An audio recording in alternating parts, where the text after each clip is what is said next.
మకర రాశి వారికి ఈ వారం సాధారణ ఫలితాలు గోచరిస్తున్నాయి. శ్రమ అధికంగా ఉంటుంది.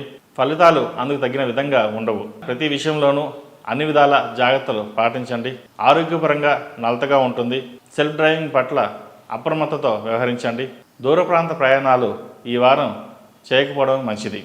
వృత్తి ఉద్యోగాల పరంగా సానుకూల ఫలితాలు గోచరిస్తున్నాయి. వ్యాపారంలో లాభాలు బాగుంటాయి. జ్యువెలరీ వ్యాపారస్తులకు కాలం అనుకూలంగా ఉంది. పెట్టుబడులకు సంబంధించిన కీలక వ్యవహారాల్లో పెద్దల సలహాలు సూచనలు పాటించండి. నిరుద్యోగులకు అనుకోని అవకాశాలు లభిస్తాయి. వాటిని సద్వినియోగం చేసుకుని మంచి ఉద్యోగం సంపాదిస్తారు. వర్క్ ప్రెషర్ ఎక్కువగా ఉంటుంది. సమయానికి విశ్రాంతి తీసుకోవడం కూడా అంతే అవసరమని గ్రహించండి. ఈ రాశి వారికి ఏలినాటి శని నడుస్తున్న వలన కాలభైరవ రూపం మెడలో వేసుకోవడం చెప్పదగిన సూచన. ఈ రాశిలో జన్మించిన వారికి కలిసొచ్చే సంఖ్య నంబర్ 8, కలిసొచ్చే దిక్కు పడమర, కలిసొచ్చే రంగు కాషాయం.